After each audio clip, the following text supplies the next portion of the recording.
Hello दोस्तों, नमस्कार। आप सभी का चैनल में स्वागत है। आज हम पत्र लेखन पर चर्चा करने वाले हैं। आखिर पत्र लेखन क्या है, एक अच्छे पत्र लेखन के कौन से गुण होते हैं, उन पर हम चर्चा करने वाले हैं। पत्र लेखन के अंग। दोस्तों, जो चैनल में नए हो कृपया चैनल को सब्सक्राइब जरूर कर लीजिएगा ताकि मेरे सभी वीडियोस की नोटिफिकेशन आपको प्राप्त होता रहे और आप ऊपर आई बटन में क्लिक करके हिंदी व्याकरण की संपूर्ण जानकारी आप प्राप्त कर सकते हैं। मनुष्य एक सामाजिक प्राणी है। वह अपने भावों, विचारों, सूचनाओं को दूसरे तक संप्रेषित करना चाहता है। दूसरे शब्दों में, मन की भावनाओं को वाणी देने का सबसे उत्तम साधन क्या है? पत्र ही है। पत्र के माध्यम से बिना किसी संकोच और भय के हम अपने मन की बात इच्छित व्यक्ति तक पहुंचा सकते हैं। मतलब पत्र के माध्यम से हम अपनी बात को एक स्थान से दूसरे स्थान तक तो पहुंचाते हैं, लेकिन इच्छित व्यक्ति तक हम अपनी बात को पहुंचा सकते हैं। पत्र लेखन एक कला है। इसको कैसे परिभाषित हम कर सकते हैं? पत्र लेखन एक कला है जिसमें ना कोई आडंबर होता है और ना ही कोई दुराव छिपाव। मतलब किसी भी प्रकार का यहाँ दुराव छिपाव नहीं होता है।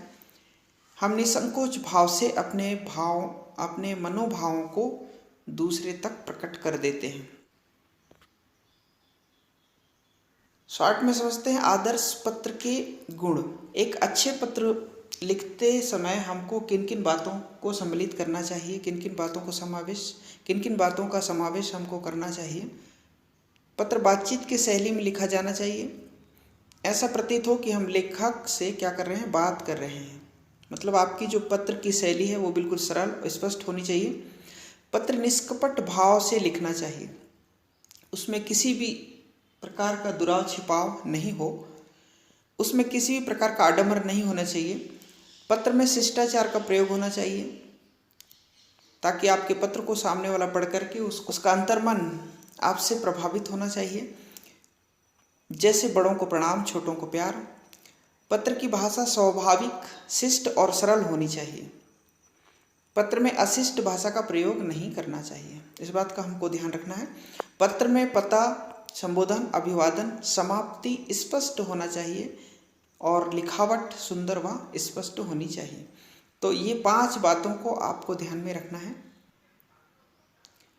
पत्र के प्रकार, वैसे अगर हम देखें विषय, संदर्भ और व्यक्ति के अनुसार पत्र तो कई प्रकार के होते हैं, लेकिन मुख्य रूप से पत्र कितने प्रकार के होते हैं? 2 प्रकार के होते हैं, अनौपचारिक पत्र और औपचारिक पत्र। अनौपचारिक पत्र क्या है? इन्हें पारिवारिक पत्र या व्यक्तिगत पत्र भी कहते हैं। इनकी विषय वस्तु निजी या घरेलू होती है। इन पत्रों की भाषा शैली में कोई औपचारिकता नहीं होती है। लेकिन यहीं पर देखिए, औपचारिक पत्रों में क्या होता है, इन्हें सरकारी या गैर सरकारी संदर्भ में लिखा जाता है ना। इसे औपचारिक पत्र कहते हैं। इसमें व्यावसायिक, कार्यालयी एवं सामान्य जीवन व्यवहार के संदर्भ में लिखे जाने वाले पत्र आते हैं। इनकी भाषा शैली स्वरूप निश्चित होती है। ठीक है, आपको यदि इंग्लिश में लिखना है तो इंग्लिश में ही आपका पत्र होगा। कोई सी भी भाषा हो सकती है। विभिन्न भाषाओं में आप अपने पत्र को लिख सकते हैं। औपचारिक पत्र के भी 2 प्रकार होते हैं, सरकारी, अर्ध सरकारी एवं व्यावसायिक पत्र। ध्यान रखना है आपको। और दूसरा होता है सामान्य जीवन व्यवहार तथा अन्य विशिष्ट संदर्भ में जो हम लोग पत्र लिखते हैं वो। यानी औपचारिक पत्र के भी 2 प्रकार देखने को मिले हैं। अब देखिए पत्र के अंग। पत्र में क्या क्या हमको समाहित करना है? पता, दिनांक निश्चित होनी चाहिए। संबोधन एवं अभिवादन, आप किसको पत्र लिख रहे हैं और उन्हें किस प्रकार से आप संबोधित कर रहे हैं। पत्र की सामग्री या कलेवर, जिसको हम कलेवर कहते हैं, और पत्र की समाप्ति। ये 4 मुख्य बातें हैं जो पत्र के अंग के अंतर्गत आते हैं। इन चारों के बिना पत्र का जो स्वरूप है वो क्या होता है? अधूरा होता है।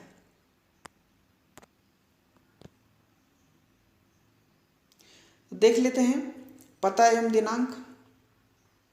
अनौपचारिक पत्र के बाईं ओर ऊपर कोने में पत्र लेखक का पता एवं उसके नीचे तिथि दी जाती है। औपचारिक पत्र में ये अनौपचारिक पत्र में, ठीक है। औपचारिक पत्र में बाईं ओर प्रेषक के विभाग का नाम, पता व दिनांक होता है। बाईं ओर ही प्राप्तकर्ता का नाम, पद, विभाग आदि दिया जाता है, ठीक है। आजकल तो एक ही पैटर्न हो गया है, तो बाईं ओर ही सब कुछ चलता है। वैसे पुराना पैटर्न को हम देखें तो दाईं ओर पत्र को पूरा करते हैं तो अंत में हमारा दाईं ओर ही नाम पता होता है। संबोधन एवं अभिवादन, देखिए दोनों प्रकार के पत्रों में पत्र प्राप्त करने वाले के लिए किसी न किसी संबोधन शब्द का प्रयोग किया जाता है, जैसे पूजनीय, प्रिय, मान्यवर, महोदय आदि, है ना। आपको औपचारिक पत्रों में संबोधन से पहले विषय अवश्य लिखना पड़ेगा। औपचारिक पत्र में हम, क्योंकि औपचारिक जैसे एक विभाग से दूसरे विभाग में अगर हम औपचारिकता करते हैं या फिर पत्र लिखते हैं तो वहाँ पर किस संदर्भ में या किस विषय में हम लोग पत्र लिख रहे हैं उसको दर्शाना अवश्य होता है। पत्र की सामग्री क्या क्या होनी चाहिए, इसको आपको ध्यान में रखना है। भाषा बिल्कुल सरल हो, वाक्य क्या हो, छोटे हों, और जो सामग्री है वो विस्तृत नहीं होनी चाहिए। अपनी बात को आप कम शब्दों में पूरी करें। पत्र लेखन द्वारा लिखी बातें स्पष्ट होनी चाहिए। पत्र में पुनरावृत्ति ना हो, जैसे बार बार हम लोग एक ही शब्द की पुनरावृत्ति करते हैं या एक ही वाक्य की पुनरावृत्ति करते हैं तो वो पुनरावृत्ति ना करें। गागर में सागर भरने पर जोर देना चाहिए कि मतलब कम शब्दों में हम लोग अधिक बातों को हम समाहित कर सकें। सरकारी पत्र में यदि कहीं काट छांट हो तो वहाँ पर लेखक अपना हस्ताक्षर करना चाहिए। ये ध्यान देने योग्य बातें हैं। अगला देखिए, पत्र की समाप्ति। अनौपचारिक पत्र में लिखने वाले और पाने वाले की आयु, अवस्था एवं गरिमा के अनुरूप निर्देश बदल जाते हैं, जैसे तुम्हारा, आपका, विनीत आदि, है ना। औपचारिक पत्र में क्या होता है, अंत प्राय निर्धारित और स्वनिर्देश द्वारा होता है, जैसे भवदी, आपका, शुभेच्छु इत्यादि। इस तरह से आप देख सकते हैं अनौपचारिक पत्र और औपचारिक पत्रों में समाप्ति हमको किस प्रकार से करना है। आपको ध्यान रखना है, परीक्षा में प्रेषक के नाम व स्थान, जिसे अगर नाम स्थान नहीं लिखा हो तो आपको क ख ग लिखना चाहिए, अपना नाम नहीं लिखना चाहिए। पते का स्थान, भवन, परीक्षा भवन व शहर का नाम भी आप इस तरह से लिख सकते हैं, लेकिन यदि वहाँ पर उल्लेखित हो, पत्र में ही उल्लेखित हो, विषय में उल्लेखित हो तो आपको लिखना पड़ेगा। कार्यालयीन पत्र के प्रकार देखिए, पहला हम देख लेते हैं सरकारी पत्र। सरकारी पत्र या औपचारिक पत्र है। एक कार्यालय या विभाग जब दूसरे कार्यालय या विभाग को पत्र लिखते हैं तो वे सरकारी पत्र कहलाते हैं। इसमें पत्र के ऊपर कार्यालय या मंत्रालय का नाम पता होता है तथा बाईं तरफ फाइल संख्या लिखी जाती है। इससे पत्र का विषय, विभाग का नाम तथा समय ज्ञात हो जाता है। प्रेषित का नाम, पता आदि बाईं ओर लिखा जाता है। विषय में पत्र का प्रयोजन होता है। विषय के बाद बाईं ओर महोदय संबोधन का प्रयोग होता है, ठीक है। विषय के जस्ट बाद, जैसे हम विषय लिखते हैं उसे विषय के जस्ट नीचे हमको महोदय संबोधन का प्रयोग करना होता है। पत्र के बाईं ओर प्रेषक का पता व दिनांक लिखा होता है, यह लिखते हैं। अंत में भवदी शब्द का प्रयोग किया जाता है। भवदी शब्द के नीचे प्रेषक के हस्ताक्षर करेंगे, उसके नीचे प्रेषक का नाम एवं पदनाम लिखा जाएगा। पत्र सटीक हो, इसके लिए आवश्यक है कि पत्र में प्रशासनिक शब्दावली, संक्षिप्तता और गागर में सागर भरने का गुण भी होना चाहिए। तो ये सरकारी पत्र के गुण हैं। अर्ध सरकारी पत्र में देखिए, इस प्रकार के पत्रों में अनौपचारिक या मैत्री भाव समावेश होता है। कार्यालय के लेटर हेड का प्रयोग होता है। प्रिय श्री जैसे संबोधनों का प्रयोग होता है। पत्र के नीचे भवदी के स्थान पर आपका जैसे शब्दों का प्रयोग भी हो सकता है। अंत में संबंधित अधिकारी का नाम, पदनाम और पूर्ण पता लिखा जाता है। इस प्रकार के पत्रों का प्रयोग तभी किया जाता है जब व्यक्तिगत परामर्श या खास विषय पर संबंधित अधिकारी का व्यक्तिगत रूप से ध्यानाकर्षण कराना हो, ठीक है ना। तो ये ध्यान रखना है। कार्यालयीन पत्र के अगला जो प्रकार है वो परिपत्र है। किसी बैठक को कोई महत्वपूर्ण निर्णय है, जैसे किसी बैठक में कोई महत्वपूर्ण निर्णय लेने पर इस प्रकार के पत्र जारी किया जाता है। इन पत्रों की भाषा आडंबरहीन होती है, मतलब यहाँ पर कोई ऐसा अनर्गल शब्दों का या बातों का प्रयोग समावेश नहीं होता है। इस प्रकार के पत्र एक साथ अनेक व्यक्तियों या विभागों को लिखे जाते हैं। और अनुस्मारक, जिसको स्मरण पत्र भी कहा जाता है, जिससे एक बार हमने कोई पत्र पहले दिया है और उसका जवाब हमको प्राप्त नहीं हुआ है, तो हम पुनः जब पत्र प्रेषित करते हैं तो उसको अनुस्मारक या स्मरण पत्र कहा जाता है।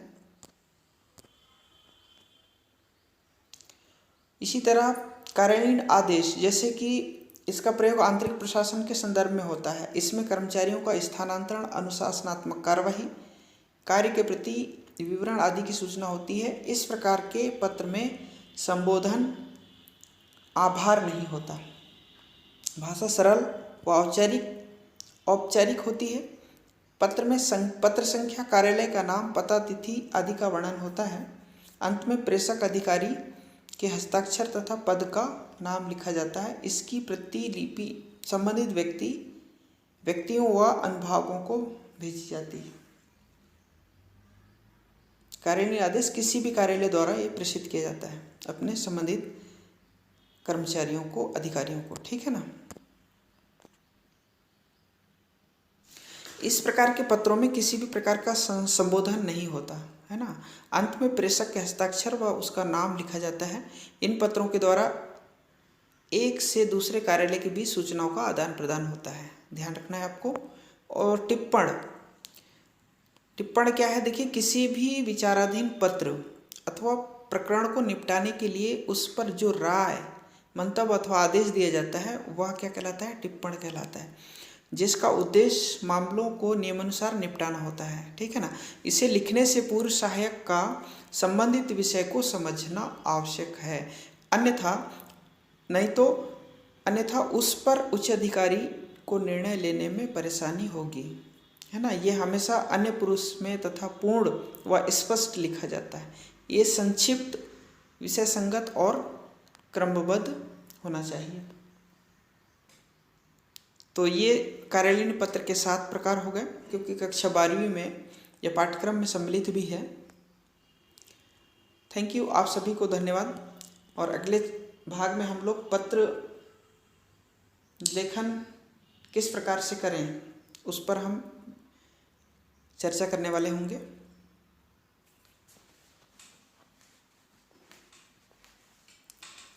आप इस वीडियो को अपने सभी मित्रों, दोस्तों तक जरूर शेयर कीजिए।